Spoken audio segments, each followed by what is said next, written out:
Hello, everybody. Welcome to our third Frenemies chat. I am joined by Kyle from Read by Kyle.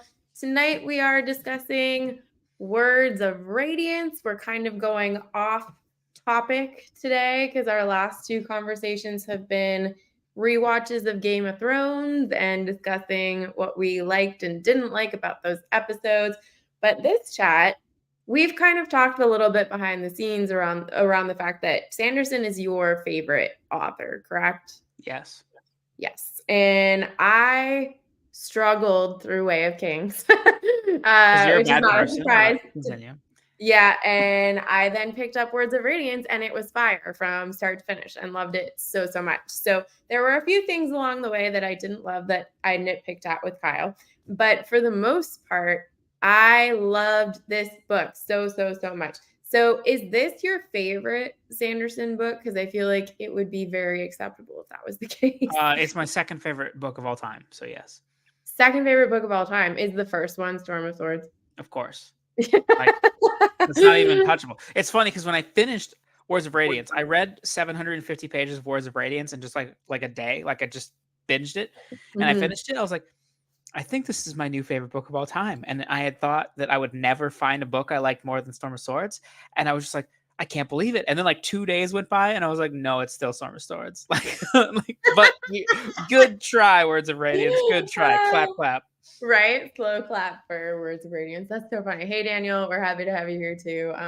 Sanderson has very quickly become one of my favorite authors this year because I have taken the year of Sanderson very literally, and I've read about 14 or 15 books. I can't even remember. I've pretty much lost count. But I want us to talk about this book. However, it's slightly complicated because we can't talk about books 3 and 4 because I am in the a third through Oathbringer Um, right now. yeah, like that's fine for me because I first of all I just reread Words of Radiance a few months ago, Oh, so did you? I'm pretty fresh on it. And second of all, Excellent. the end of Words of Radiance is such a very monumental thing that like I'm not gonna get confused about things that happen in Oathbringer. So like I Yes. don't think there's any worries on my end. Right. So, okay. If you had to pick like 3 words to describe this book, how would you describe this book? Honor is dead. uh, Wow. no, Okay. I would do epic, mind blowing as one word. It has a dash in it. Um, and emotional. Okay. I think that those are solid choices. Epic was definitely the forefront word that I also would have gone with. So, something if people have watched my review of Way of Kings was that first and foremost, I know in the audiobook that her name is Shalon. I call her Shallon. So, just as a precursor, her name said by me will be Shallon. Shallon for me was a hard pass in Way of Kings, like such a hard pass of all the Sanderson characters I've read so far, she was by far my least favorite. Wayne isn't too far behind, but I really dislike Shallon. This book completely changes my opinion about Shallon, which I think is amazingly well done and just goes to show how brilliant of an author Sanderson is that I basically did a 180 on this character in one book. Mind you, this book is like 1,100 pages, but Mhm. it's still in one book. Yeah, our situations mirror quite a bit. I'm gonna bleed a little bit into Kaladin here too, but in Way of Kings, my first time, I found Shallan pretty annoying. Like I still like the mystery aspect of her story, and I really liked her interactions with Jasna. But for the most part, like her as a character, I was like, "Yo, you ain't funny, dog. Like No, she's you are not not at funny." all. And I just couldn't get through it, and I just like loved Kaladin. And then in book two, it kind of reverses for me for most of the Mhm. book, where I find Shallan just like really, really interesting, and all of her flashbacks add so much context and structure to what Yes. she's going through and how she is. And Kaladin just turns into a pissy, whiny, moany little mopey baby, Yes, and and I'm he's like, like a Kaladin, racist baby, like, could you just oh, get it together? And then, yeah, eventually he does, and it's all great. And, Kaladin's still one of my favorites. But it is yeah, interesting how he was able to do that. And I do think it's intentional because a lot of the main characters in Stormlight Archive are obviously dealing with a lot of mental health issues, and one of the Right. things with depression is that, like, if you just list out symptoms of depression, a lot of times those aren't fun attributes. Like, No. it's very antisocial Yeah. attributes. And so I feel like people, when they write depressed characters, a lot of times they don't include that because they want their character to be likable. And Mhm. Kaladin is very likable in a lot of aspects, but he's also just not. He doesn't like people. He doesn't want to talk to anybody. He just gets so mopey. And at certain times, he just, like, whenever he meets somebody, he's just so rude to them. And like, Yes. dude, could you just like, and like, he's just so rude to like the people Yeah. in his command structure. And I just, Mhm. in this book, I was like, but it's just very realistic. And I think that's what makes his characters so memorable and so, like, they get through the cracks into your heart and like really stay there, because Mhm. I love Kaladin because, and Shallan, because they are very flawed individuals, and I can see Yeah. them as who they are and what struggles they've gone through, Yeah. and So it's just beautiful. I completely agree in terms of Kaladin. There were several moments for me in this book where I was like, dude, get it together. Like, what are you saying? This would so get anyone else like smacked across the face, but you get away with it for some strange reason. But it became so much more apparent in this book, like how anti-light eyes he was, because he's now dealing more directly with people in positions of authority, right? Because he's working closely with Dalinar in this book, as opposed to book one, where it's slave, bridge runner, light eyes are all up here. So it's kind of at a distance. And I really actually valued the scene where Shallan calls him out on his view and perception of Adolin. Because, and like That Adolin is scene like is off with the amazing. people, Yeah, like he's just, like, goofing off. laughing, Yeah. yeah, and being like super chill and suave. And I was like, oh, this is perfect. And like that was a scene that in book one, I never could have anticipated ever a taking place and then me siding with Shallan. I was like, Mhm. yeah, right, that would ever happen. And in that moment, I was like, oh no, she's absolutely correct, which is very, very interesting. And I loved in this book the thing for me, I think, in Way of Kings that was a bit of a slog was that the characters were very independent of each other. Like certain characters were starting to come into more contact with one another. And the ways in which they come into contact in this book was so, so well done. And I really, really loved it.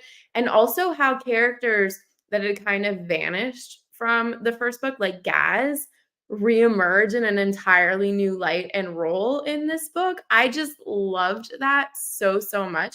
But the prologue in this book for me was way better than the two prologues in Way of Kings because I love Yasna, like hardcore Yasna stan. So I was hooked pretty much from the beginning and then was very confused after that moment on the ship. Because of the fact that I owned Oathbringer already, and I was like, that's definitely Yasna on the cover of that book. So I'm really confused as to how this scenario is gonna play out. I mean, I just knew she wasn't dead. I was just like, there's Yeah, just literally no way, especially, I like, with mean, her in the prologue of the second one. I'm like, there's just I was not, shocked for a minute. I was like, convinced. "Nope." Yeah, I agree. Daniel, this seems to be a lot of people's take is that a lot of people are just humoring Shalyn, and I'm like, but just tell her she's a moron in book one and like I never else. listen, I think this is copium because people think Sanderson can do no wrong. I do think there's an aspect to that because, um, he there's a lot going on with Shalyn in the first book that you just don't know about, like, on purpose. Mhm. But she's using humor as a defense mechanism, and she's been very sheltered, and she doesn't know what people think is funny. And I actually do think, um, in her closed off little circuit, she probably told a lot of jokes, and then people were humoring her. Like, I do believe Yeah, that. And so she got it in her head that, like, these jokes were witty and stuff. But then you get out into the world, and like, there are no context clues, and I reread and looked for it specifically yeah. about these people humoring her. Like there could be something, like, just like a wink to the audience that she's perceiving it as I them never being. got that. There's No. nothing. There's never like a guy like, there's a brief pause, but then he laughed. Like, no, no, no, no. Like, it's played totally straight, and Right. fans just want to think that Sanderson is just some master who literally descended from the Cosmere itself and just never Yes. made a mistake. And I'm like, no, his jokes aren't funny in this book, and that's okay. Like, I can still Yeah. love him. I can still think he's my favorite author. and he wrote bad jokes for stupid ass Shallan in Way of Yeah. Kings. That's what I That's think. the thing. I feel like so his humor is something that's discussed fairly regularly within the Cosmere, and that it really misses for a lot of people. And I've had an interesting trajectory with his humor, because one of the order in which I read the series is different from quite a few people, because I started this year and we had the Mhm. introduction of the secret projects this year. So I read Tress fairly early on, and I loved the humor in Tress because I loved Hoyd's voice in that story. And when we then got to Yumi, I kind of mentioned to you at that point, I was like, I'm not loving the tone of Hoyd in this book, especially compared to Trust. And in Way of Kings, I did not get the humor of Shallon at all. To me, it just wasn't funny. In this book, though, I felt like he nailed her humor. It was way wittier than the first book. I agree. So here's the thing. I don't think you have to think about how big of an author Sanderson is and how small a percentage of people are online talking about it. Mhm. I actually think if you talk to like from what I've seen on like Reddit and just like general internet forums that are more like not Yeah. highly specified and just people that I've seen in real life, a lot of people like his humor because it is a general form of humor. And if you look at Yeah. like sitcoms and stuff, like Yes. Friends has a lot of like really like overt humor to draw in Yeah. as many people. And I feel like he has the same style of humor that way. Mhm. And then it's just like the people that it bothers, it really bothers them, Yeah. so they're more likely to talk about it. So I don't think the perception that a lot of people have problems with his humor is but listen, a lot of it's his characters that exist to prop up to be too funny all the time that I don't like. Lift, hater, don't like her at all. She's awful. Wayne, I've heard Sanderson talk about Wayne and all the stuff with him, and there are some moments for him that work for me, but for the most part, I think Wayne doesn't feel like a real person a lot of the time. No, he He seems doesn't. like a caricature of a human being. Yep. Um, but Sanderson can write really good humor.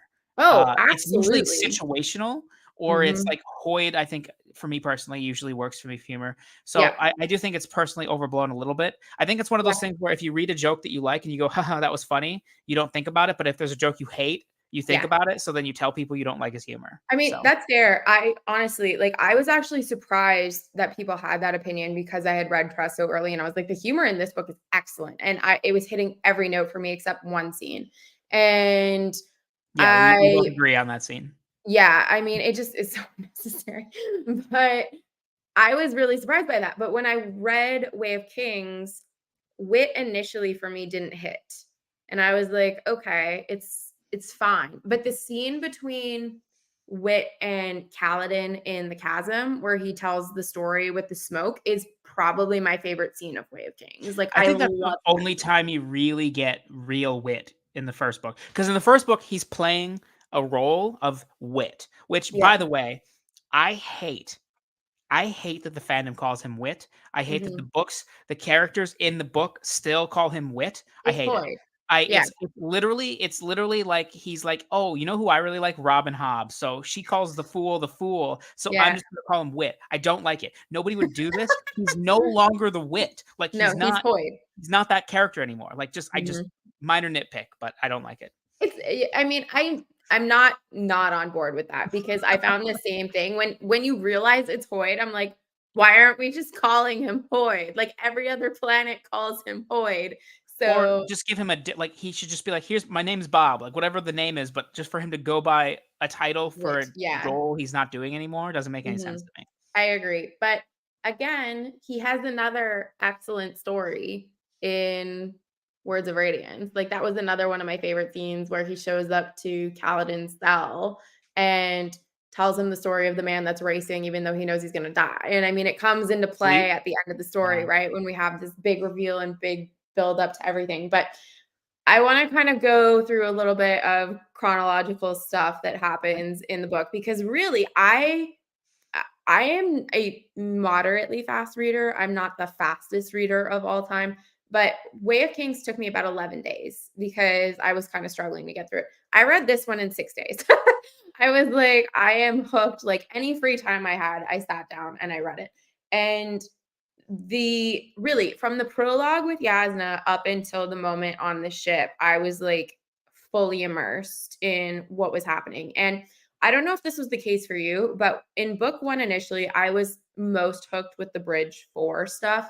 Yeah, And I definitely. was really interested in the visions that Dalinar was having, but I wasn't really into Adolin's storyline. And of course, I've been vocal about Shallan. So in this one, I was surprised at how quickly off the bat I was into everyone's story. Like there's not a singular character that I felt unhappy to read about pretty much the whole book.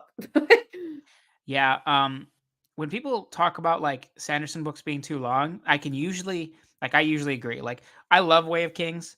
You could trim that book. Like I don't want it to be trimmed, but I just like speaking of like a you could get the Yeah. same story with less pages. Oathbringer pretty famously has some structure problems, and then Yeah. Rhythm of War, there's like a whole section that a lot of people don't particularly love. So I can get Stuff into to all look forward those. to. No, listen, those books are still great. I just mean there's like particular things. But Words Yeah. of Radiance, I don't think anything should be cut out of this book. Like I know it's long, but like The that, it's all only killer. thing that I didn't love was Lift. Honestly, it was the only scene of the book that I really, really didn't like. And I feel like sometimes I really appreciate the interludes. And I liked in this one how we started getting the views of the Parshendi. Like, I really thought that was so interesting when you got Ishanai's first interlude. I was like, oh, wow, I did not see Mhm. us going there. And I love this.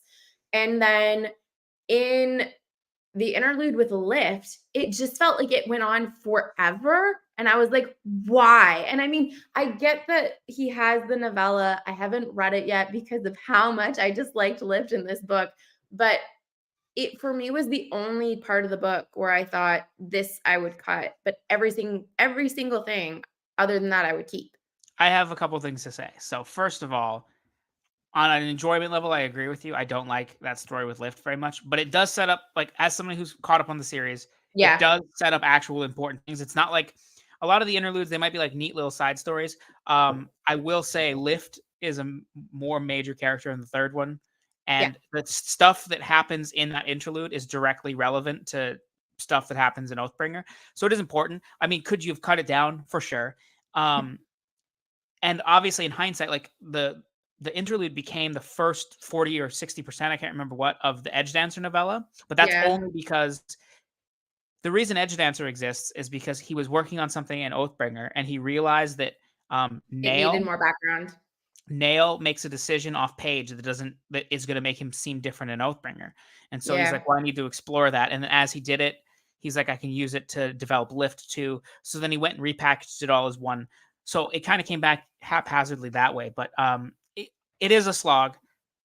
On the Yeah. plus side, when you read Edge Dancer, you've gotten the worst part of Edge Dancer out of the way, and you can just move on to the better half of Edge Yeah. Dancer, and I am it'll be looking better. forward to kind of just getting that a little bit out of the way. But yeah, other than Lift though, really just was so enamored with this book. And I can't remember the name of the side character off the top of my head, but she's the traitor. Risen. And yeah, so good. Like Risen's I excellent. loved that. I loved it so much. I enjoyed her story in Way of Kings too. And I remember when I read it in Way of Kings, I was like, that was random.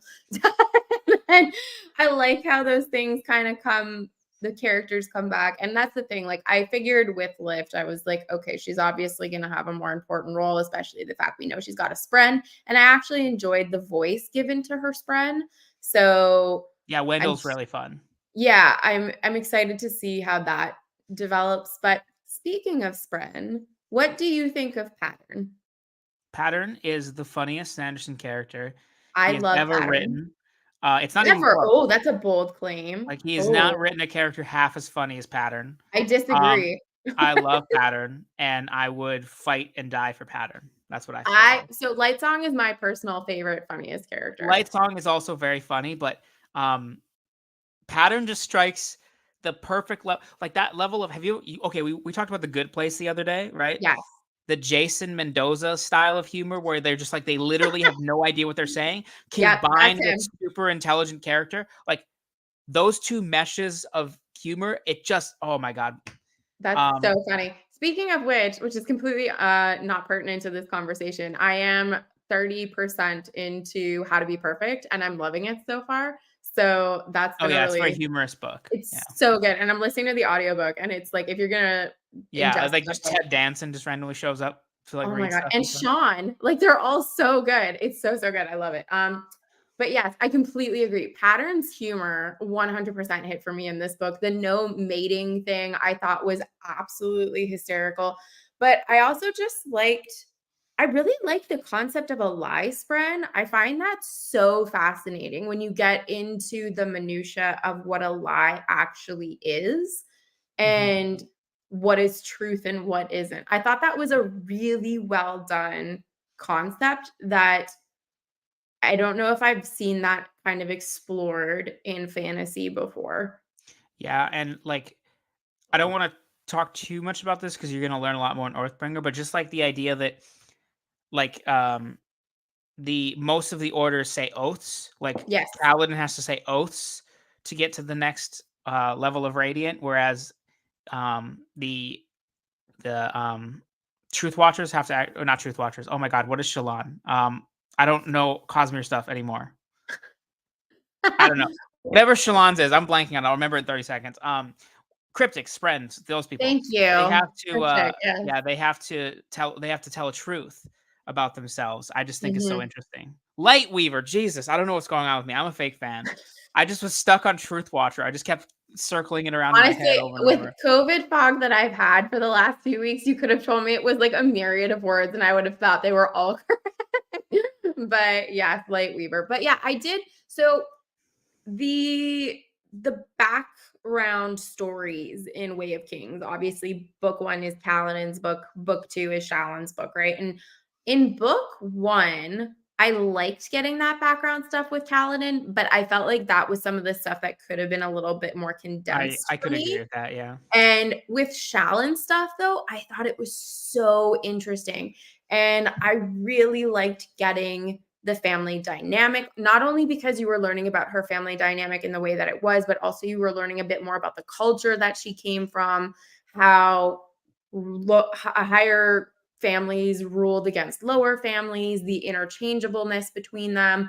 Uh, and that reveal at the end with her admitting that to pattern is just so good. Like the whole thing was so excellently done. I liked it so much.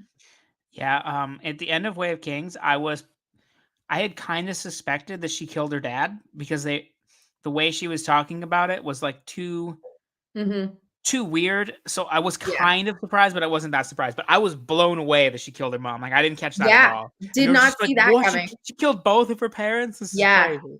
And I mean, that's the thing, right? Like he builds up the whole book thinking that the dad, who is a total, terrible person, but you think that he's the one that slew her mother, and you're like, just kidding.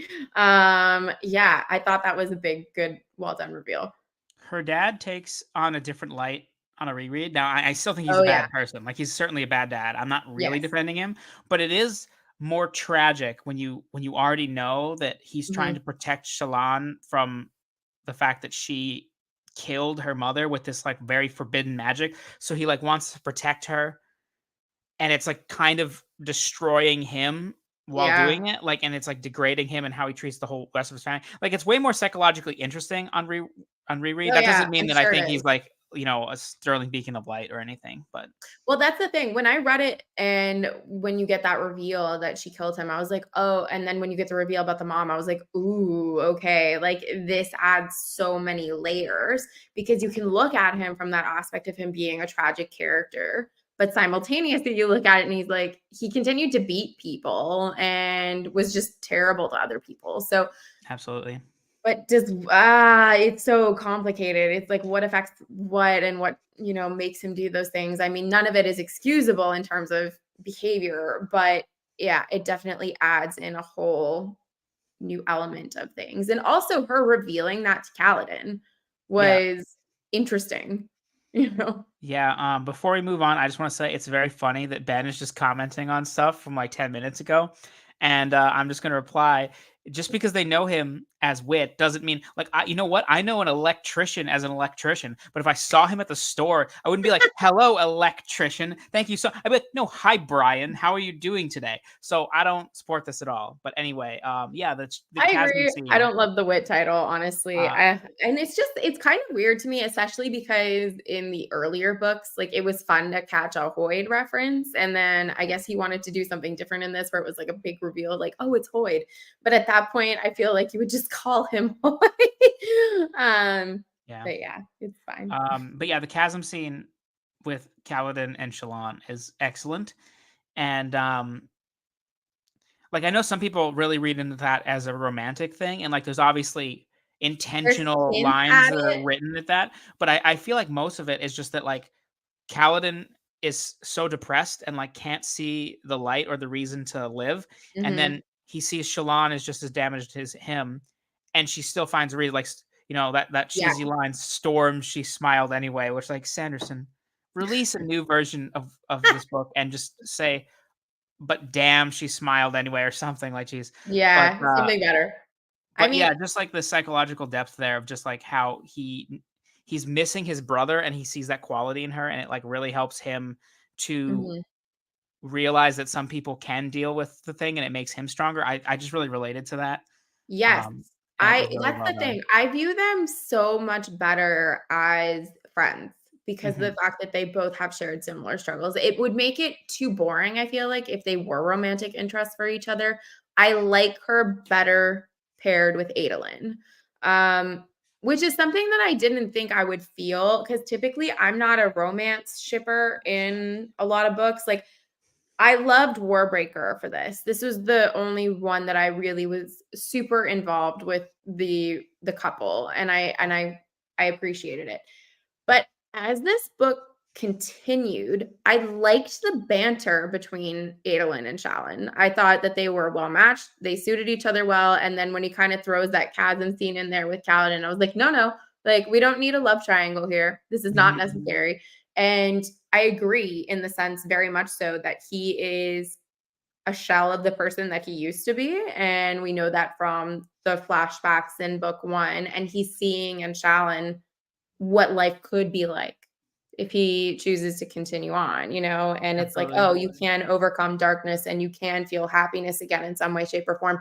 But I know at some point later, I think it might be in the beginning of Oathbringer, where Syl says something to him like about Shallan, and he's like, she's with, Adolin, and kind of like shuts it down really quickly. But I'm also I wonder too, and I hope this is not the case, if they're somehow gonna like pair Syl and Kaladin. I'm like, I don't want Kaladin to have a love interest. Like I just don't. That's what I think of you even giving entertaining this theory. I That's like a know. it's like a very not popular. It's a very controversial theory in the fandom, Yeah. and some people think it's gonna happen, and some people actually hate it. I had a friend in like my here life, my in person life, that I got to read Sanderson, and she was like, 30%, 40% into Way of Kings, and she's like, I think Syl and Kaladin are gonna end up together. And I'm like, oh no, can we not be friends anymore? I agree. I don't like that aspect at all. Like it's just so not necessary. It's one of those things too that I feel like one of the things I will say in terms of the relationships is that I love that Sanderson has written an older relationship with Dalinar and Navani. Yes, Um, because we I love so Dalinar and often Navani.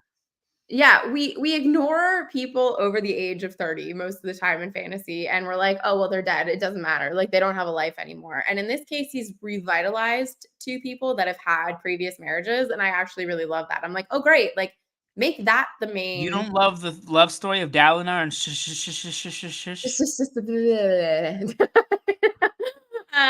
typically, no. No, I do not.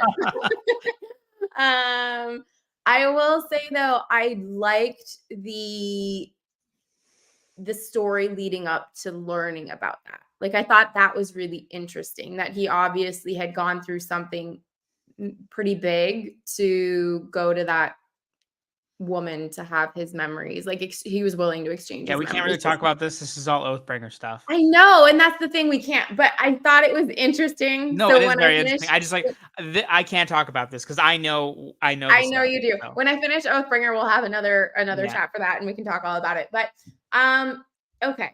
So the one thing I will say in terms of Shaolin stuff that was probably the least interesting for me in this book was starting to develop her multiple personality disorder. I liked the magic that was attributed to how she was able to do these things. But I found initially some of the characters that she was working on to be a little bit boring. By the end of the book, I was fine with Vale. I didn't mind that, but Radiant is like a whole other I mean, thing Radiant, for I me. think, is supposed to be pretty bland. I know, but it's fine. Um, but what do you think about our different challenges? So it's tough. I do not have DID. I do not really know anybody that's had it. I have read quite a bit about it because I am a psych major, so I do know quite a bit about it just on like a clinical sense. Mhm. Um, and I do know that so behind the scenes, Sanderson didn't really look too far into the manifestations and the way that this presents in people until Yep. later on in the series. Yeah. So if there were to be weaknesses and inaccuracies, it would be most likely to be in Words of Radiance. Okay. So that's all saying on like a macro level whether or not he handled it It well well. to true to Yeah. life experience. Um, but in terms of my enjoyment in the book and like how I felt it was handled, like I liked it. I feel like people don't like now. So these books came out, like almost a decade ago or Yeah. or a decade ago, and for them to have been focusing so much on mental health, I feel like is really revolutionary. And even Yeah. now, it's still pretty revolutionary, but there's way more stuff that focuses on mental health. But specifically to not just focus on like PTSD and depression and like maybe anxiety, which I feel like are Yeah. the three that The people can 3. get away with. Yeah. Um, so to actually have a character that's a main character that's dealing with something as life intrusive as DID and like in a positive way, I just liked immediately. As soon as I Mhm. realized what he was doing, and the fact that it's so inherently tied into the magic and the way that Shallan sees herself, I just Yeah. find like extraordinary. And I'm sure there are people that can nitpick the way it's done or like think that it's not true to life. But to me, that doesn't matter as much because just the idea of like allowing people to see how someone like this could live positively and Yep. like they're not like some villain. Like it's not Split from M Night Shyamalan. You know what I mean? So I don't know. Just the psych student in me was just nerding out about that the whole time. I have really no thoughts about Radiant. Radiant is just supposed to be a She's just kinda presentation of there. her to be the person who she can't be a Radiant because she's shitty Shallan who murdered her Right. parents. She could never be a Radiant, but Yeah. Radiant can be a Radiant. So that's really like just pretty cut and dry stuff. Vale is way more Mhm. interesting to me, obviously. Yes. But I like that whole plot line personally. So in terms of when we figure out who Vale is working for, um, I know everyone reads the Cosmere in their own particular order, and like some people are very set on a particular reading order for the Cosmere, and so you don't like ruin certain reveals and things like Start that with the for their Sunlit Man. right. But I knew who the Ghostbloods were when I got to this book, and I actually found it was a really enjoyable knowing that while reading the book. I was like, this is so fascinating because, like, obviously, I don't fully understand why they're there, but I loved all the things that I was slowly starting to like catch. And I'm sure I still missed a ton of things in this book because I haven't read it all the way through. And I know Sanderson is very good at weaving things in and out. But was there something on your reread in particular that you were like, oh, that was a really fun little Okay, so we marketed this as Words of Radiance spoilers, so I yeah. cannot talk about this without spoiling something else from Mistborn. So this is going to be 1.5 minutes to 2 minutes of full Cosmere spoilers. If you don't want that, please click away for a minute. Okay, okay, okay. I'm going to spoil. Kelsier is mentioned in the prologue to Way of Kings, and you Is he don't know that. really? Yes, he's mentioned on like page 3 of Way of Kings as oh, I guess you don't know what his name is yet. Okay. So No. That's fine. You'll know because he's talked about as the leader of the Ghostbloods, but the Yeah. name that he has as the leader of the Ghostbloods in Stormlight is that name is mentioned in the prologue of Wave Kings. So on Interesting. reread, you're like, wow, he's been planning this forever, and That's awesome. that was crazy to me. And then obviously, on reread, it was just a little more interesting because we got oh, I don't remember her name. Like Ayali, I don't know how to say her name, but Yeah. like Marais's superior, we had her brother Yes. in Lost Metal. So that made me her just pay attention to her a little bit more. But Yeah. other than that, like I mean, there's so many things I caught on reread that Yeah. it's morely just like catching on to foreshadowing and stuff. But with the Mhm. Ghost Bus particularly, I think more of it comes to light later on. That's so Um, fascinating. Honestly, I love as I'm reading kind of spotting things. It's such an enjoyable experience. Yeah, I'm gonna use you as an example for like the rest of my Cosmere angry rants forever because Cosmere fans, look, I can't have a conversation about the Cosmere without getting mad about this because Cosmere fans think the order is just the like the be all end all and you have to catch everything. And like most references work the opposite way. There are some that I like, I think it is better to read Warbreaker before Words of Radiance Oh, because agreed. the way a reveal works, like Yep. certain ways work better. So like the big moment with Nightblood at the end of Words of Radiance is better. So good. Whereas Oh, so good. if you go back and read Warbreaker, you might be like, oh, cool, this is where the sword from, but like it's just not as like bombastic. So It's I do not as think impactful. Yeah. it helps, but you can do it. Like it's still totally fine. And some people just get Mhm. crazy. And I've seen so many people think that like you absolutely can't read Mistborn Era 2 unless you're caught up with all of and I'm like, I just No. you will just interpret the information a different way. And I'm glad that you Absolutely. confirmed that because now you know that what's going on with the Ghost Bloods, and Yeah. it just makes you ask different questions. It doesn't tell you Mhm. anything major. So I Absolutely. just I ended up reading, Secret History before Era 2, and I loved it. yes. And I had read Elantris and Warbreaker before Way of Kings.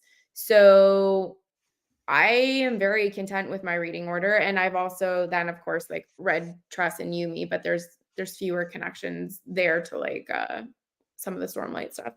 Um but yeah, I saw a lot of people, they were like, "You definitely need to read Warbreaker before Words of Radiance," and that's one that I do feel because I love Nightblood so much. So that was such a fun reveal at the end. I was like, I love "Oh, that. how Yeah. did he get here?" I do think like So so it was sold to me as you need to read it before. And luckily, I really, really liked Warbreaker, but I can put myself in the head of somebody who slogs their way through 700 or 650 pages of Warbreaker to get one random line at the end of Words of Radiance to mean something more. So the way it's phrased is what normally bothers me. I always tell people, I think if you're going to read all of the Cosmere, read Warbreaker first, mm, unless you really like. So for Ben is here. Ben really prioritizes working straight through a series. Ben's already read the Cosmere, but I would in his type of situation, I might suggest just read all the way through if you want. yeah. But people just put so much pressure on other people, and it makes them not want to start things. That's the whole thing. So I started with Mistborn, and I was then thinking, I was like, oh, maybe I'll go back and I'll do it in publication order. And I was like, okay, because that's the way that people experienced it for the first time, kind of thing. And then I was like, you know what? I'm just gonna read what I feel like reading. And it ended up working out really beautifully for me because I have loved my year of Sanderson. It's just been so fun. And yeah, I mean, I go into each book and I'm like, there's probably going to be some things that you catch, and there's probably going to be a ton of stuff that you don't. And that's fine because I'll reread it at some point and go, that was there. And that's so cool. So, yeah, I It's mean, for literally me, impossible to catch it all in first. Like you don't yeah, have enough no, information. that's something Bookworm and I talked about initially because she's kind of who convinced me to start reading it. And she was very vocal with me about that. She's like, you might catch a few things, but most of it you probably won't catch until a reread. But I have been very proud of myself that I have caught a few things and I've sent it to her and I've sent it to you. And one of the things in this book was the heel. I was like, I feel like that is Basher. Like I feel that's who it is. Oh yeah, And then when we had the Nightblood reveal at the end, I was like, they're both here. Like I got so excited. Um, But that wasn't the first moment that I freaked out in this book because the moment that I, like, lived for in this book was the duel. The As duel did as scene did we all. was amazing. So, so good. It's funny because I had heard there was like a big moment that everybody loves in Words of Radiance, but I wasn't in tune with the fan. Like I went to look at my Reddit history at the time, and I remember making a post on Reddit. I was one of those newbies that was like, "What order should people read it in? I'm so lost." I was one of those, and I just looked at like my replies, and I was like, "Oh, you sweet summer child." Uh, so I was just not in tune with any fandom. So I just vaguely knew that, but I didn't know anything else about the book.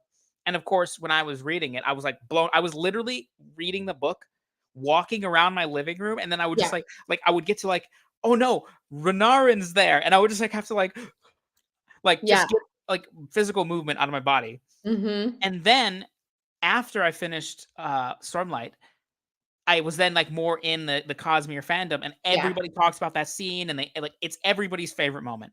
So yeah, on my reread, I was actually super scared to reach that moment because I was like, what if yeah. it's just that thing where it's been talked about so It much, I doesn't don't live like it as up. much, and it super does. It doesn't matter. It's the hypest shit of all time. Like it is Yeah, so good. it's so good. So, I had texted Bookborn when I started this book. I was like, "I'm finally getting into it," and she was like, "Okay, these will have 0 relevance or meaning to you, but the dual chasms and something else." I think she said the ending or something like that, or the return, something along those lines. And I was like, "Okay." So, finally, like, I'm getting up to this point, and I'm like, I think we're getting to this dual thing that she's told me that this is gonna be it. And I freaked out after reading that scene. I was like you, like I needed to be just moving around to like just get all of my stress out. My husband has 0 context for these books, and I was like, I need to talk to someone right now about what I just read. And I went downstairs and I looked at him and just talked at him for like 30 straight minutes, trying to give him as much background context as to why this was such a monumental scene and everything about it. It was just, and of course, he had 0 concern for why I was feeling the way that I was. But I was so hyped up after reading that scene. I was like, how does the rest of the book even live up to this scene? And it still does. And that the end of the chapter is such a downer. I'm like, I Kaladin, know. my boy, I get such why are you? secondhand embarrassment from Kaladin in that moment. I'm like, why? Don't do it. Just don't Yeah, do it. it is literally the epitome of the phrase like hero to zero. Like, I oh my know. god. I 100%. just it just blew it was even worse the second time, just knowing it was coming. 'Cause I was you know like, it's coming. "Oh my god." I will say though, I couldn't talk to my wife about it because so when I finished Way of Kings, I finished it. I was like, "These books are amazing. This book was amazing. You gotta read it." And she's like, "What's it Mhm. about?" And I just blathered on for like 25 minutes, and she was like, "Well, it sounds good, dear." And Yeah, then, like, so I was like, "Okay, I can't do that again." And I got her to read Way of Kings, and she had the very hot take of not liking Kaladin till like the very end, which like interesting. I had the divorce papers ready, they were signed, they were sitting on the table. And as soon Uh, as she came to me near the end of Way of Kings, and she's like, "Okay, I like Kaladin now." I was like, "In the shredder they go."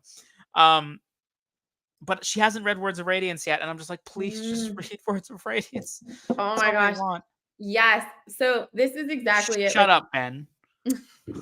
I felt when I was starting to read Words of Radiance that it was worth reading Way of Kings for me because initially when it was one of those things when you look back on books, I feel for the most part when I think back to a lot of books, my rating tends to go down. It's very rare that a rating of a book will go up for me.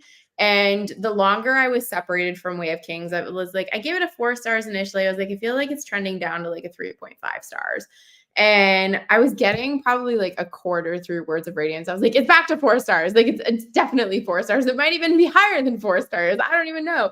But yeah, I really want my husband to read it now. So I'm like, you can experience the greatness that is Words of Radiance. Because honestly, I love Clash of Kings. I've been very vocal that Clash of Kings is one of my absolute favorite books. And I really loved Well of Ascension. And this is another book too that I'm like, book twos, like book two's coming in and just being better than book ones. I'm here for First it. of all, Clash of Kings is not nearly as good as Storm of Swords, so you're wrong there, but that's fine. And second of I am all, not familiar with that sensation, Kyle. Well of Ascension has Zane in it. You're gonna sit here with your coffee mug and your sweater, and you're gonna tell me with a straight face that It's Zane tea. is It's tea. I don't I'm care. I'm It's telling the tea hater and I'm zoo. sipping It's the hater tea juice. at the same time. Um, And Zayn is fine. Zane Like, is I don't care negative about fine. Zayn, but the politicking of Yeah, I Well like of a lot of Ascension things for about Well of me Ascension, but is so good. I loved of the 3, Well of Ascension is my favorite. And I know I'm very much in the minority for that, but I you and love Tall Alex. Oh man, I loved Well of Ascension so, so much. But also, this is I mean, like, is this the best book 2 of all time? Like, is there a better book 2, honestly? Well, I obviously like it's my second favorite book, so like Yeah, I clearly mean, to like me, no, but I don't even know what would be in contention, assuming like the big all time like Clash of Kings. It's clearly not going to be Wise Man's Fear. That's a yeah, contentious novel. What are some other big series? Maybe Two Towers. People could count Two Towers. yeah. I'm trying to think of like big series and like their second book. It's not going to be Chamber of Secrets. Like, come on. So It's Prisoner of Azkaban, get it together. Book 3 is the best of that series. Um, I mean, I know that you really like Before They're Hanged, right? For book 2s? um, yeah, Before They're Hanged is also very excellent. I And liked yes, Clash of that is Kings correct. more The the Great first one. Hunt is loved. So maybe we haven't been giving book 2s the hype that they deserve, because I feel like a lot of the time the conversation is that book 2 is a bit of a letdown, but in reality, we've just established that there's a lot of really good Yeah, book Royal. 2s. Yeah, you know what? Royal Assassin actually slaps. So I would go as far as to say Royal Assassin is one of the best book like top 3 book 2s I've ever read, probably. All right. So we've established it is in good company, this book 2. So was the duel your favorite scene from this book, or is it the ending? Because I had a few Um, issues with the ending. I'm not gonna lie. the duel is the hypest scene. Like I think from a pure adrenaline, I absolutely Yes. need my body to work so that I can figure out what's going on here situation. Yes. It's the best. Um, I really like a lot of the ending, but I love just reveals after reveals. Like Sanderson has such good endings to almost all of his books, in my opinion. We disagree on this, but that's fine. I know, but you're a hater, so that's fine. But what were your Hater. issues? What are your issues with the end of book 2? And maybe I'll agree with them because I have issues. I really only have one major issue. And obviously, the thing that he did, so I can't fully fault him, is that there's this build throughout the whole book, right? With especially the disappearance of Sybil, that Kaladin's character is changing. And you kind of come to the understanding that he's going to revert back to what is good. And Syl's going to come back. He's going to speak more words and he's going to progress to having more power. What bothered me a little is that the march into the Shattered Plains took 3 days for Dalinar and his people, and Kaladin flies there in, like, 15 minutes. I was like, "This to me is a bit much." It felt a little too problem-solvy at the end of our What are you story. talking about? He has What do magic you mean? powers. I know, but it just I don't love that, and I mean, I This hate is it 100%. I'm so sorry. This is a dumb complaint. I'm sorry. Like this doesn't It's make any really sense. not. Okay, is your complaint that you don't like he can fly at all? Because that's a valid complaint. I A get that. bit, honestly, Okay. I don't Okay. love that. That's fair. And that's actually something that a lot of people do have problems with when people just start getting magic powers and Yes, they're like superhero fantasy, I'm out. That's valid. exactly. But if you accept the premise he can fly, like just literally physics, he's gonna fly faster than they can walk. Well, So yes, obviously, but the crux of the argument for me is more the issue that he cannot fly. Like, that I don't love. technically he falls He falls with many style, he's times. like Buzz Lightyear, so it's fine. But Look, I'm just gonna tell you right now, there's gonna be a lot of flying in this series. You're I just gonna have to get on board or get off I'll board. have to accept it, and it's fine. It just at the moment, I didn't love it, That's fair. but that for me was my biggest issue with the ending. Yeah, I Ryan also says here, like they have to like literally put down. It's not even just like that they're marching. It's that they have to put down a Yeah, bridge and then exactly, and I pull the bridge understand. off. I understand that. But yeah, I don't love the concept of flying. Like I don't need Kaladin to be Superman because I feel like the Radiants themselves can offer a lot of different interesting magical attributes and abilities, but visually, I could picture it very clearly and I thought the visual would be very interesting with like what I was picturing in my brain as I was reading it. I was like that would look cool, but it just wasn't my favorite. To be fair, it's only the Windrunners that fly, so it's like, Yes. you know, that'll be fine. It's just I guess Kaladin. I'll like the cryptics better. You probably will. Cryptics have an entirely different power set, so that's fine. Exactly. Superhero fantasy, let's go. Exactly. So what's your issue with the end? Oh, I just meant I don't have an issue with the end. Sorry, I meant I have issues with the series in general, so it's not like just because I love the series. Like I still think safe hands are fundamentally the dumbest thing of all time. Sanderson, come at me. Ugh, They just they don't make are ridiculous. they So just don't ridiculous. work. No. I also think that like I feel like he put in these little cultural things and then just like didn't think them through very much because he's like, wouldn't it be cool if like women being the only people who write and then not being the leaders of The society leaders? is fundamentally 100%. the dumbest thing of all time. I actually hate that so much that if I ever talk to Sanderson, I would have to bring it up. I would be like, did you think about this? Like it would be fine if he was just like, I didn't think about this and then the books were written. Then that Yeah, fair dues. But if you thought about this, it absolutely doesn't hold up. And like, look, I that's just a nitpick. agree. It doesn't bother my rating of the series. But as I was reading it, I turned to my wife and I was like, you know something stupid about this series? Women would be all the ones in power. I And this is agree. I insane. had the same thought, especially while reading this book, because the span read is so much more heavily involved in this Yeah. book than in Way of Kings. And I had that same thought. I was like, why are we supplicating to these stupid, stupid men who cannot seem to get their shit together?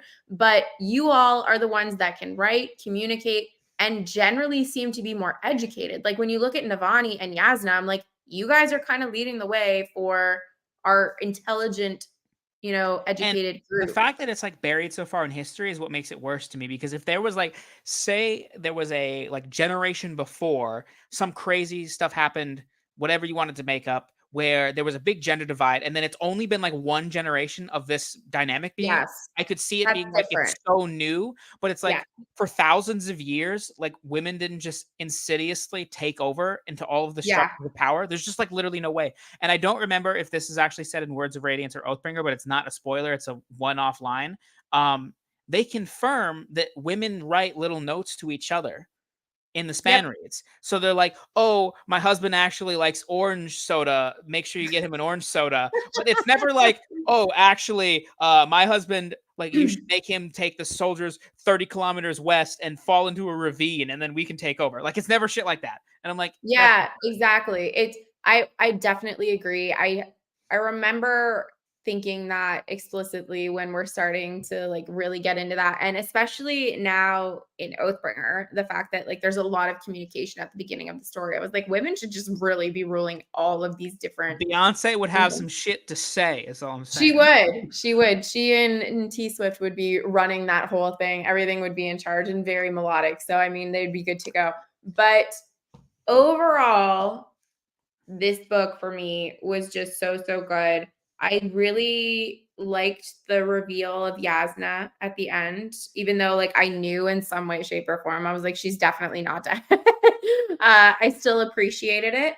The person though that we need to talk about is Moash. um, Indeed, so we do. I know certain things that are coming about Moash because that was spoiled for me before I Can you put it ever in the read. private chat what it is? You can keep talking, So but just tell me what you know. yes. So how do I do this now? Comments. Why can't I see the private chat here?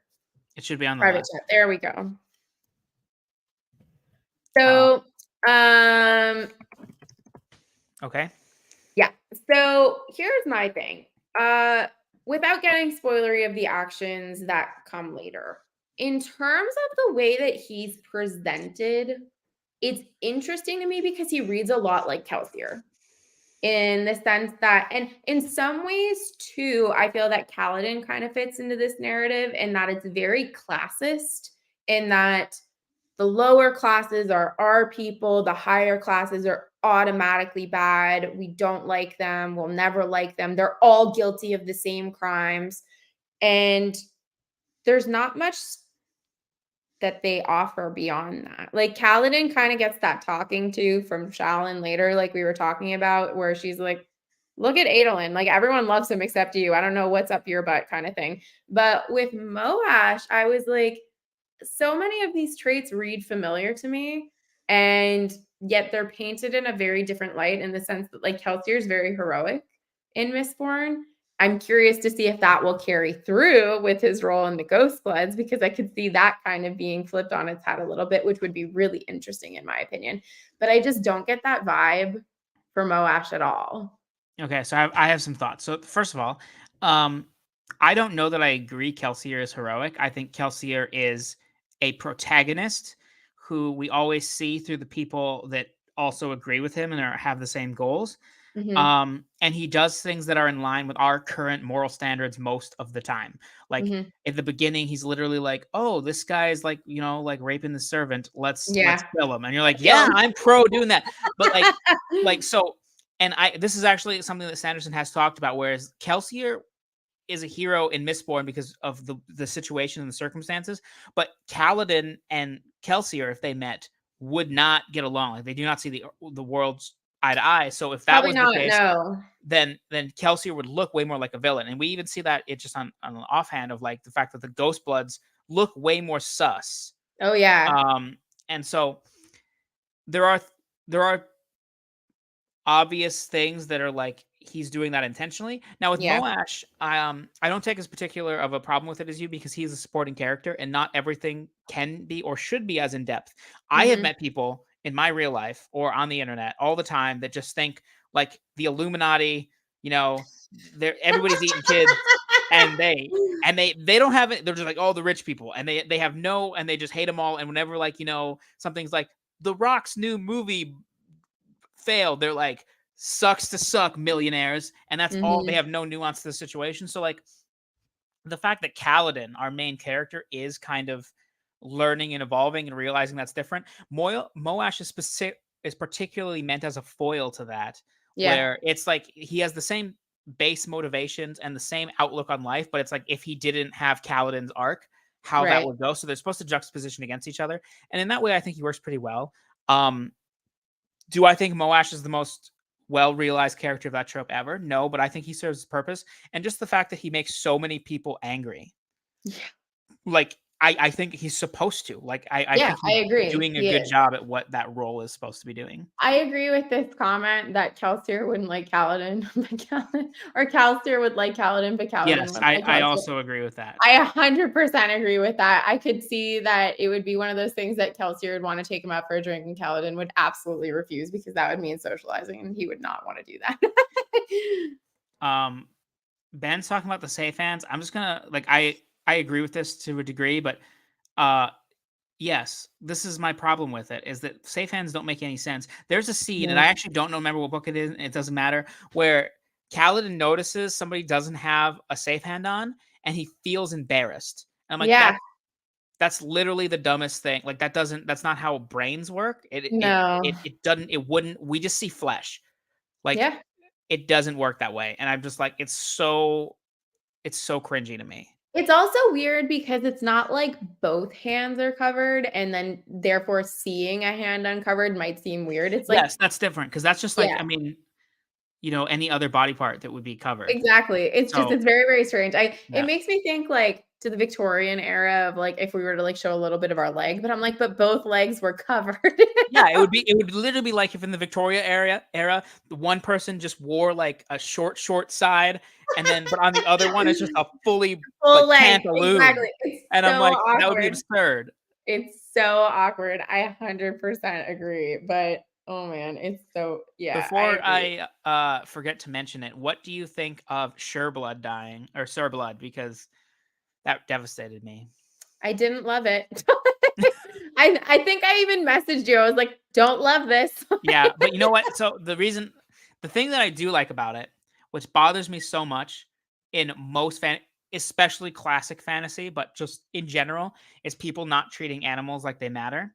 Yep. Um, I have animals. I've always Me like too. had animals, and you know what? They have names, they have personalities. I am attached to them, and when they die, I'm not just like, "Oh, my horse got shot under for me." I'm gonna like Adeline is devastated, Yeah. rightfully so. And you know Yeah. what? His devastation continues into the next books. He thinks about the fact that he misses him, and I'm like, Yeah.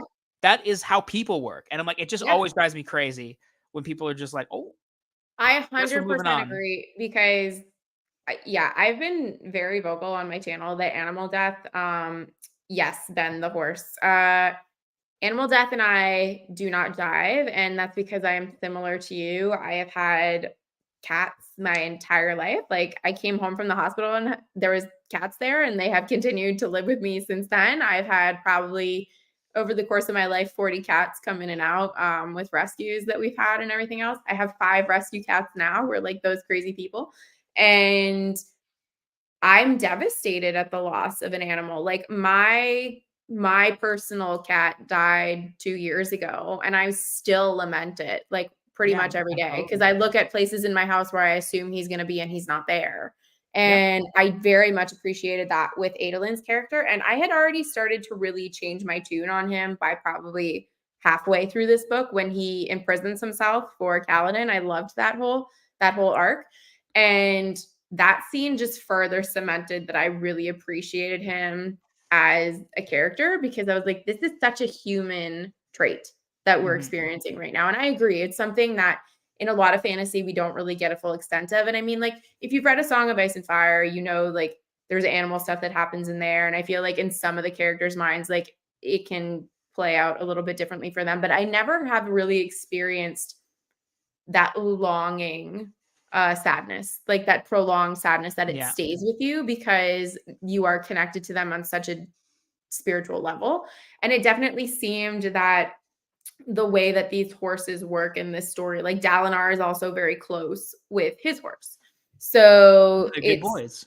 yeah, they are very good boys. So, yes, I very much was saddened by that scene. I It took me a few minutes to get back to reading the book. I had to put it down for a few minutes, do a lap, come back, sit down. But I appreciate that it is not something that is washed over very Yeah. quickly. Also, I'm just gonna say as a tease or like whatever. Adeline is in my top 3 favorite characters. Yeah, I really like him he's a lot. very much jumped up for me. So at the end of Way of Kings, Yasna was my favorite. I really appreciated Yasna. As someone who is an atheist academic, I was like, I feel very close to Yasna. And Shalin, of course, was bottom of that barrel, and then Kaladin and the others were kind of just floating there ambiguously in an order that I hadn't really determined. At the end of this, I don't know if I could pick a top 3, honestly, because I love Renarin so much. I really appreciate his character. Did you Shalin is Go see ahead. Renarin being Radiant coming? Or did that come out of left field for you? I kind of saw it coming, but I was happy about it. Like, it was one of Yeah. those reveals that I was like, "Yes, I'm here for this." And I feel like and I can't remember the boy's name, from Elantris, the son that you realize, at the end of the story is like a Sheod, It's and is like Elantris, I don't know. yeah, but I felt like he and Renarin were written sort of similarly and that they're both supposed to be like the different brother and they're not like the strong Well, one and all that kind of stuff. So I liked the fact that he chose the classically weaker character to be the Radiant of the two. um, so I don't know how much you know about this, but like they both are on the autism spectrum, like both of those characters.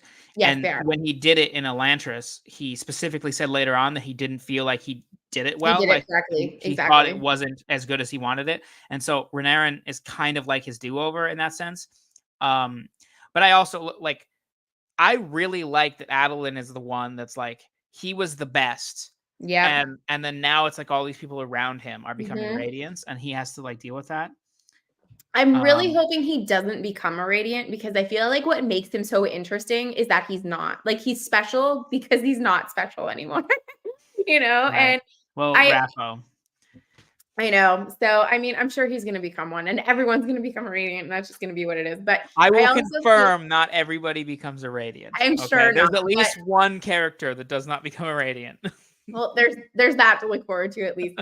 But I will say in terms of his writing characters on the spectrum, I felt too in Mistborn Era 2 with Steris. He did an excellent job. Yes, Steris Um, is wonderful. she's so great. And I used to be an ABA therapist. I worked with children on the spectrum. Like that used to be my job. So I really appreciated the fact that he had grown in a way that he could write characters that I've worked with these people. I know these people and I Mhm. love them so much. So yeah, I really appreciated that for Renarin's character in the story. Honestly, I'm trying to think like if there was I think Renarin's probably in my top 3 really going forward.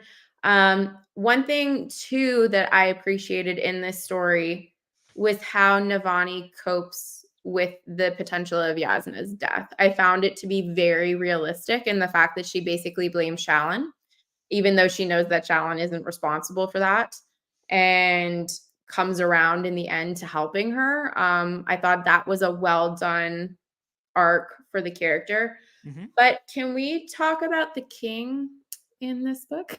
Elokar? Yeah. What are your thoughts on Elokar in this book? I mean, he's a shit mostly. Like, I don't know, he's not one of my favorite characters. Like, in general, I don't have that many thoughts about him. Like, Mhm. he exists more as a figurehead to me. I do think it's interesting at the end, like, when he's drunk and he's, like, talking to Kaladin, and he's like, "Train me," and all this stuff, like, "I wanna be better." Yes. That suggests hints of, like, more interesting things to come. But ultimately, the best scene that guy has been involved in so far is when Dalinar kicks his ass. So just Um, just yeah. in Way of Kings, I was so mad when it was just like he cut the strap himself. You son of a! Are you kidding me? We've been Yeah. talking about this strap for 750 pages, and you're just like, it was me, fam. No way. Get out I of here. 100% agree. Yeah, exactly. He Yeah, I does. agree. And Yeah, when he I realizes that, like, it's Dalinar's TN and that yeah. he has to protect people, even the people that he doesn't like. Oh, man. In So general, the oath saying for both books are, like, 2 of my favorite moments. yeah, they're excellent. But the thing about this book is that the bad guys are so good. So bringing Amaran back, I loved. I was like, oh, I'm here for the drama. Like it felt like a Real Housewives episode where I was just like, it's gonna unfold, and I'm here for all the drama that's about to ensue. And I loved every aspect of it from start to finish.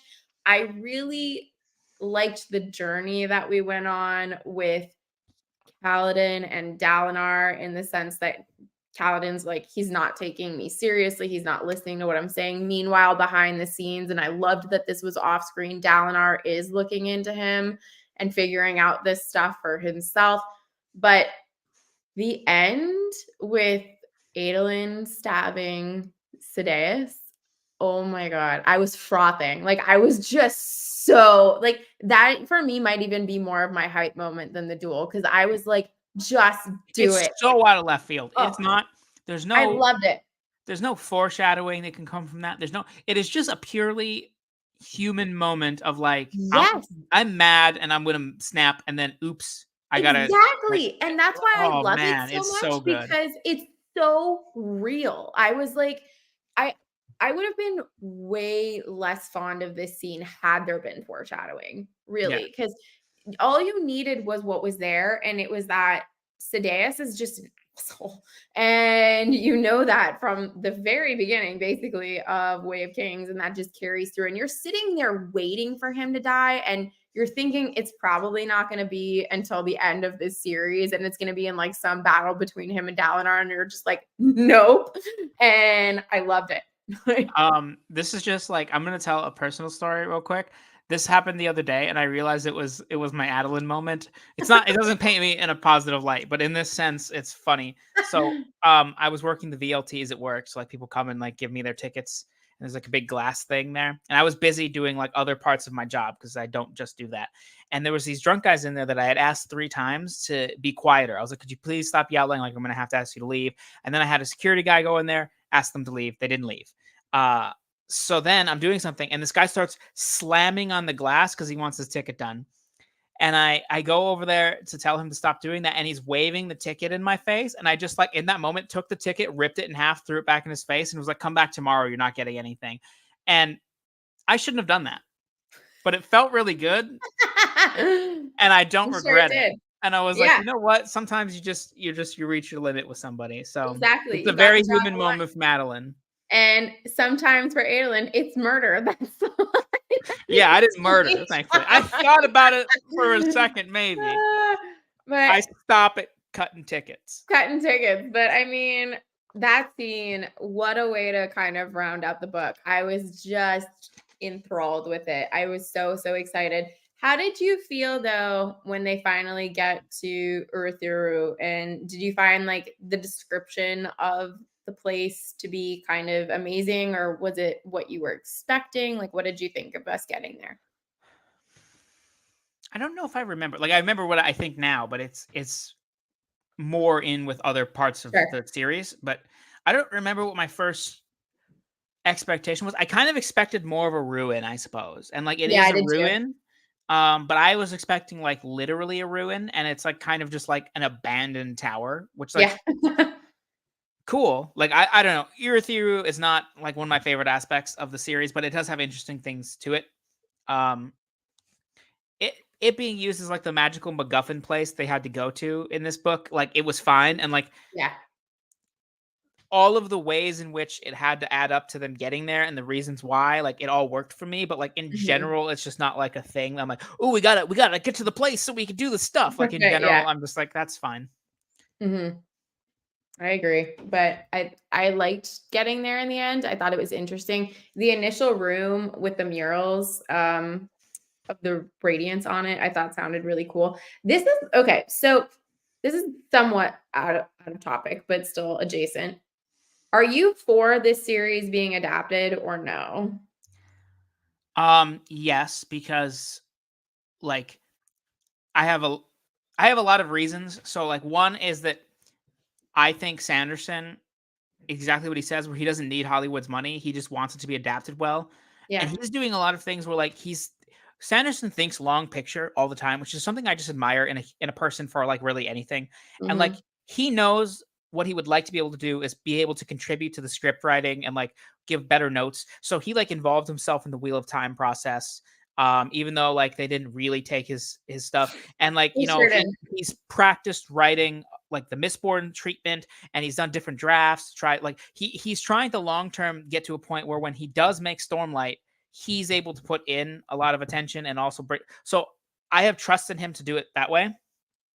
Um, and I also think that I know a fair amount about the way the movie and TV industry works, and a lot of the concerns people have aren't as big of concerns as they think it is. Like with the Yeah. Mandalorian technology, expanding and getting easier, that's just going to get cheaper and cheaper, which can really render a lot of the aspects of the setting Yeah. easier. So I actually think it's getting marginally cheaper as time goes on. Like it's still going to be super expensive, but Yeah. the main thing that I worry about with an adaptation is the spren. Yes. But I just saw the trailer for, and this isn't the same thing, but I just saw the trailer for The Last Airbender, and they made Appa Yeah. actually look decent. Yeah. And previously they made Appa look like a bag of shit, and that was like, 10 years ago. So like Yeah. even just seeing like we've tried to do Appa and it looked terrible before, and now it looks good in Yeah. that span of time makes me think that we could probably get the Spren to look pretty good with a little bit of trial of error and some Yeah. technology. So my short answer is yes, but that's my long answer. So the reason I ask is because this book for me, there's been a few books that I've read where I'm like, I can visualize this very clearly being made. And I don't know if I've had a more visceral reaction to that ever than reading this book. I was like, I can picture this like, Mhm. oh, so clearly. And there were so many moments where I was like, I know exactly where they should film that. I know how this should look. This is Same. how I would edit this scene. And I just hope it gets made just for this book. I'm like, I want this to be actualized so people can see how epic this book really is. Yeah, and like there's part of me like I'm a non-hipster. I'm the anti-Allen, as it were. I like when things I like get popular. And like Yeah, I like it to take a different I listened to the band Shinedown when they had one album and not that many people knew who they were, and I saw them play in front of like 35 people or 35 whatever. people. And then I saw them headline an arena a few years ago, and all that did was bring me joy. So Yeah, like I want to be able to just go to a random person and be like, "I love the Cosmere," and for them to know what I'm talking about. Like that 100%. just that's just more valuable to me than like Yeah, even if the adaptation is bad, like I wouldn't want it to be bad, but yeah. at least I could be like, "Yeah, this thing's really popular." So Yeah, I mean, the duel scene probably more than anything else, I was like, that to me would just if you got the right people in there, it would be so, so good. I would I actually love to think see the that. ending of the book would be incredible, like, just like It the would the be. red rain and the clouds and The Zeth clouds. Zeth Yeah, and Kaladin and just when, like one scene I really loved that's like a minor thing, is when that minor Bright Lord, I'm blanking on his name right now, is like everybody thinks he's a coward and he's the worthless one, and then he actually does show up, and, like, yeah, even in Dalinar's best predictions, he wasn't one of the people that was gonna show up, and then he shows yeah, up because he's like, "Your speech actually did inspire me." I think it's such a and then he very dies. powerful moment of like sometimes just talking to people about doing the right thing does work. And then he just gets thrown into the air for so long. And then like 5 pages later or whatever, like 2 pages later, he just comes crashing back down. And you're like, Right? damn, it's not So, Severial. Burial is the one that Shalyn pretends is her uncle initially. He is said to, like, be lazy basically, but it's not the same guy, it's a younger guy. But yeah, so before we wrap up our conversation, Yes, Zeth, Royan. Yeah. Ryan, yeah, that's correct. Which sounds like an Elantrian name, honestly. But Zeth for me is so interesting, and it was one of the few POVs that I would have really liked a lot more of in this book. Um, I felt like I was missing him, and especially was missing him during the lift, like, endless chapter. I was like, why can't we have a Zeth chapter that's this long? But I'm so psyched to see what he and Nightblood are gonna do together. But also if like Zahil Vasher is gonna end up back with Nightblood. I'm like, it has to happen. Like, so I'm excited to read on and see like exactly what's gonna happen. But also, can you tell me chronologically, like where we are in the Cosmere? Like, where does Warbreaker take place? We don't know. That's Um, exactly it. Like, we don't know. Warbreaker obviously takes place first. You would think so, Um, right? No, I'm positive it takes place first. Okay. But we don't know how long it's been. And so okay, one thing that I'll tell you, because I know we didn't talk about it and you probably didn't pick up on it because nobody does. In the first Wave Kings interlude, when they're at the Pure Lake and there's those people looking for Hoyd, Yeah. do you know who those people are? I thought I did initially. Who are they? Okay, so one of them is Demu from Mistborn. Okay. Uh, and then one of them is Galadin from Elantris. And Yes. then another one is this guy from White Sand who cares about White Sand. But I so haven't it's read White Sand yet no, because but I just haven't been able to find don't. it. Just literally don't. Just don't do it. I actually mean reading a synopsis about what happens in it is all you need. It's not Yeah, good. Um, and so Mistborn Era 1 takes place 300 years before Mistborn Era 2, there too, which yeah. we know takes place during the gap between Stormlight 5 and Stormlight 6. Um, so Mistborn Era 2 is currently ahead of where Stormlight is. Yeah, So if Demu is around in Way of Kings, he is alive and it's been 300 years, which suggests some age things that we yeah, don't know about. Like somehow people are staying alive longer than they're supposed to. mhm, So it's really hard to pin down an accurate timeline on things unless Sanderson outright tells us, because it's like even if this character's in it and they look this age, that doesn't mean anything necessarily, because for all we yeah, know, it's been 200 years since we've seen them. So right, exactly, this is absolutely I don't know why somebody would think I can't talk about it in the Oathbringer one, we will reassess, but Daniel, there's a big reason why never mind. We'll talk about this later. I don't know if I agree with this, but and I like the Our House politics. Yeah, I agree. I really liked how the Alethi lords had distinctive personalities, and I really Mhm. enjoyed Sabariel and his mistress, Yeah, they're great. Polona, I believe was her name. I really, really enjoyed them. Um, it's true. Who knows? I mean, I'm curious to find out. But final thoughts on Words of Radiance and how wonderful of a book You it did is? not talk about Dalinar enough. So before we wrap up, you gotta Yes, talk about my favorite let's talk character a about bit more. Dalinar. Dalinar's the shit, and He is. I really like everything he does in this book, and how he's like. I'm not a big romance fan, but like the way everything plays out with Navani is great. I really like his relationship with his sons in this one, and just Mhm. like I feel like every every character interaction with Dalinar brings out a different side of him. Not everyone, but a lot of them bring out different sides of him, and I feel like each side of that is realistic. Yep. And Dalinar is just like such a good character. I can't wait for Oathbringer. For all of the things people say that are negative about it, that I sometimes agree with and sometimes don't, is a great Dalinar book. It is. I mean, so I'm about 400 pages in, Oh, okay, you're and farther in than I thought you were. So okay, yeah, so it's much slower to me yes, than Words of Radiance. that is But for sure. for me, it kind of it seems like it kind of edges back more to Way of Kings because we've got people separate at this point and it reads slower, but I'm much more invested in Oathbringer than I was in Way of Kings because of Words of Radiance.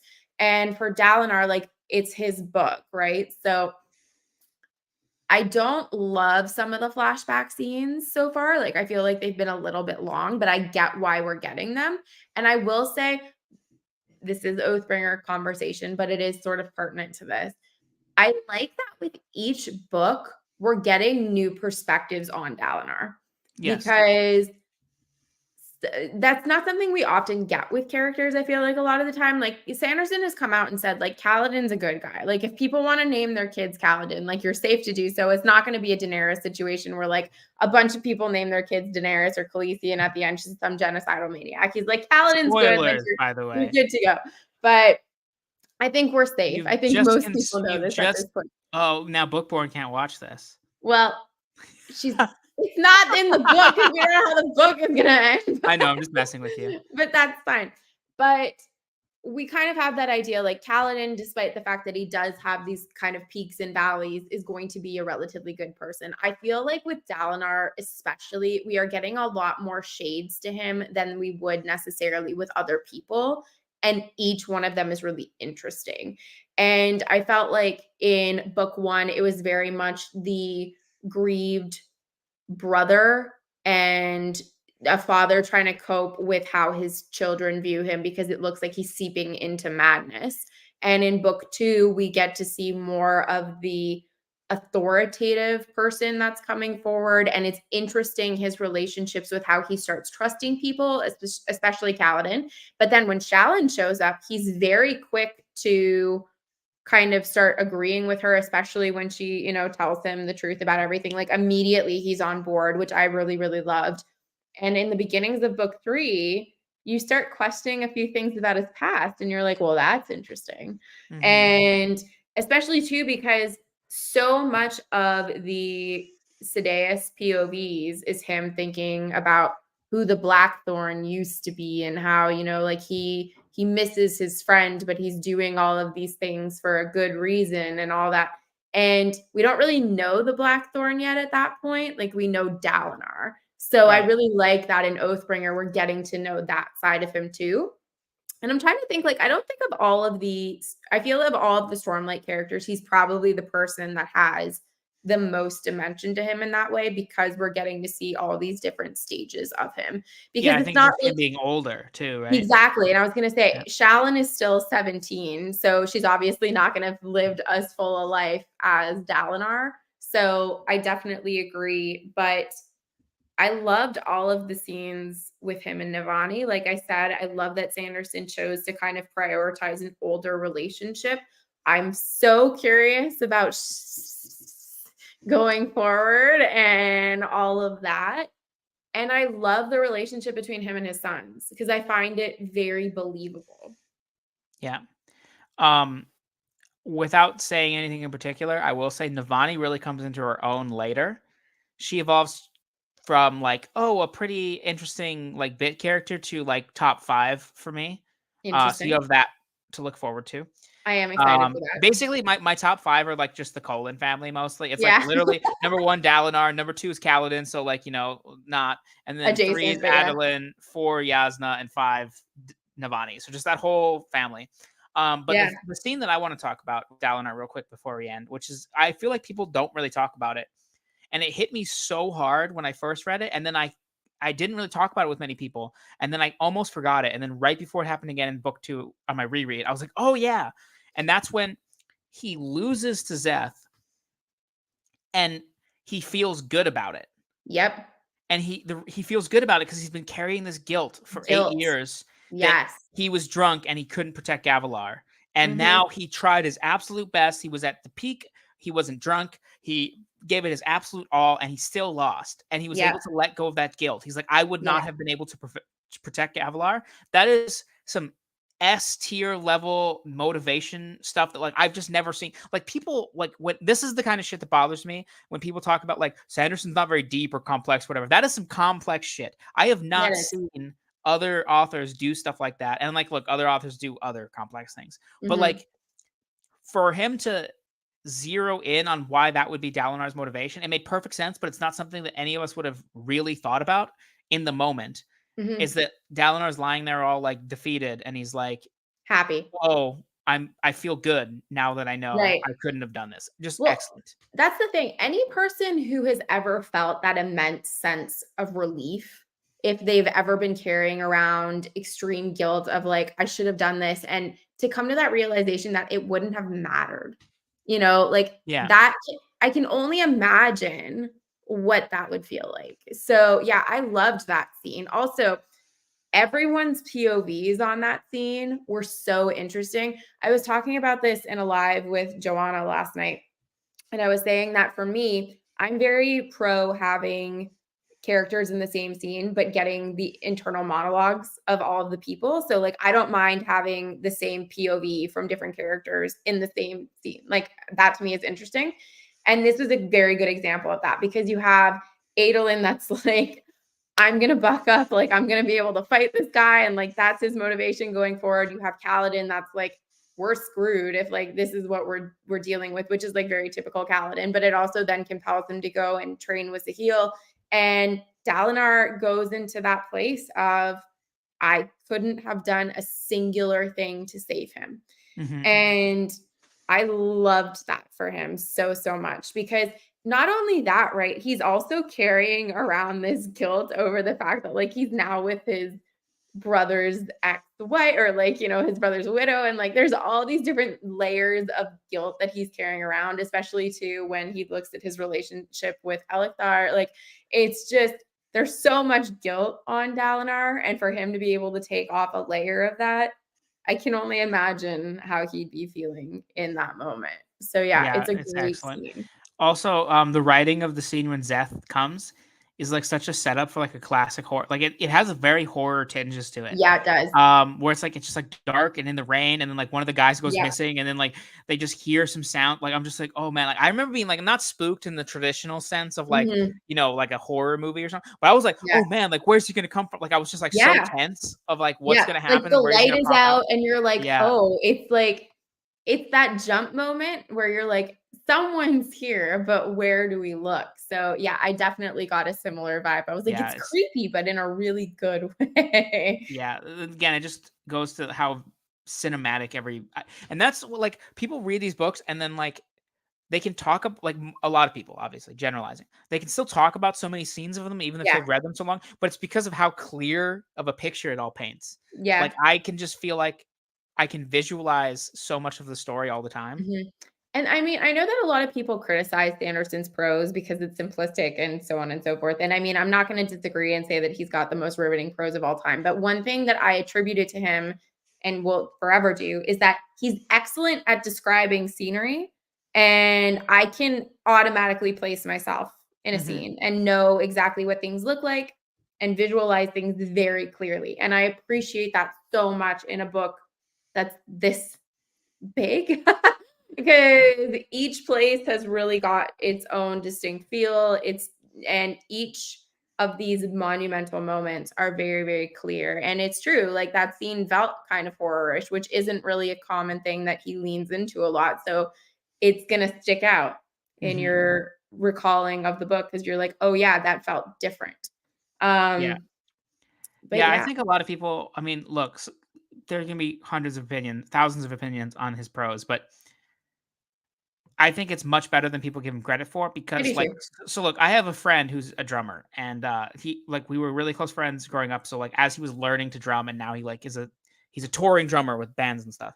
And what he told me one time, I've never forgotten, which is that good drumming, you're not even supposed to notice. Like, yeah, sure. Like you think of like the big drummers that do drum solos and like Neil Peart Yeah. and all that stuff. But for the most part, a drummer's job is to facilitate the song. So like you don't even think some of the best drummers in the world, you don't even think about them because they're just like Mhm. when you hear the song, they just They facilitate the blend song. in. Yeah, And that's what I feel about a lot of pros. Like, look, I love a great line, and I think there are writers who are much better than Sanderson. I'm not saying he's my favorite ever, but what I am saying is that to be as effortlessly good takes a lot more skill than people think that it does because when people just have simple prose but aren't very good at it, it's really bad. I Um, agree. so it's like to me, it's just like a drummer. Like it's really good because you don't notice it. I 100% agree. And one of the things that I've been seeing a lot in the fandoms and in fantasy forums in general is that because his style of prose is very approachable, that people who are not native English speakers have been able to pick Mhm. up his books and it's been their Translates gateway. really And well. Yeah. yeah, it translates really well. And a lot of people have actually said that it's been their gateway to reading in English. So I think that's really cool too. And that's a little plus in Sanderson's corner. But And yeah.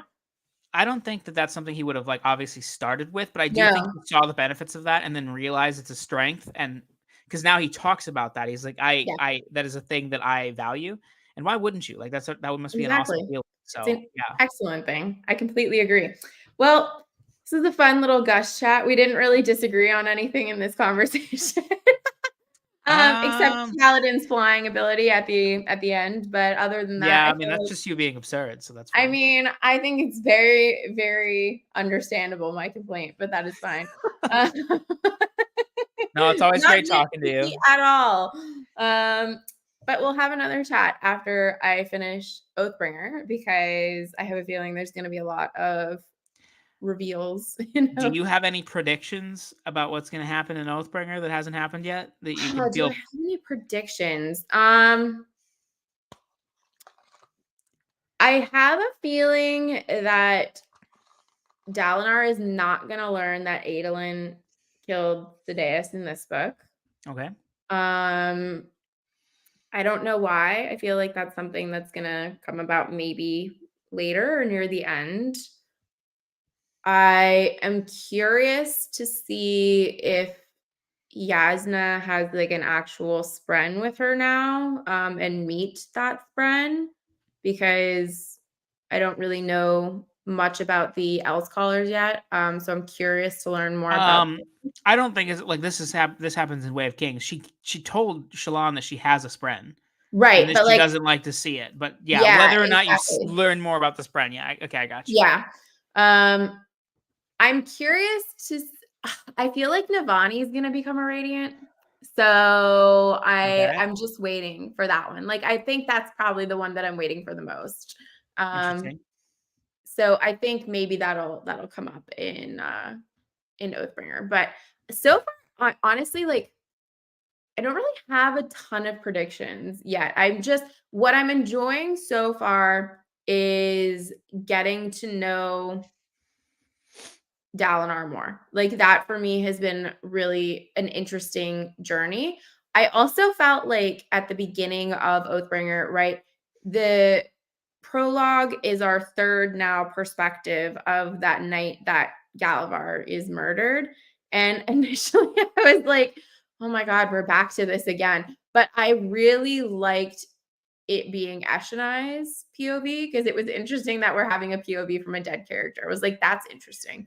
And I'm interested in learning more about the Spren that are working with the Parshendi, that are basically like now controlling the Parshendi. I Yeah, find we that didn't to be really really talk about the Parshendi much, but The Parshendi are really interesting. I'll just say Yeah, that. and Like you learn a that's lot more in something Oathbringer. So I'm sure you do, and I found that to be really fascinating in Words of Radiance, and the thing that I wish honestly that there would have been a little bit more of, and I'm curious if that's gonna come up in Oathbringer, is the fact that the new form, it feels like a prison basically. Like that's kind of how I was viewing it, specifically for Eshonai, is that like she felt trapped in her new body and like was screaming and couldn't get out. I was like, "Oh, okay." Um so I'm curious if we're gonna find out if the because like it's okay. This will be my last thing that I guess I say that's a bigger, wider scope thing. But the way that the book Way of Kings starts, right, is that we've got our Radiants and we've got our Void Bringers, and they're in this like eternal struggle with one another. And the Radiants have just kind of had enough, and they're like, "I'm done. I'm going for coffee," and that's the end. And you realize that the Void Bringers are a people that have been abused and forced into slavery and like to take on these forms that they're basically, dumbing themselves down so that they can survive. You don't blame them as much when you get into that perspective. So I'm curious to see if at the end of this, if you really feel that the Parshendi are in the wrong, because so far I don't feel like they are.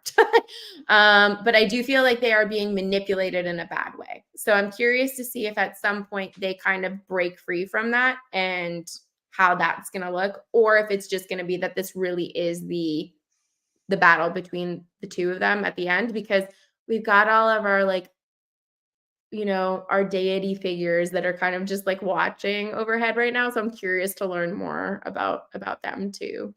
I like all of these thoughts. Real quick, what do you think the title of Oathbringer means?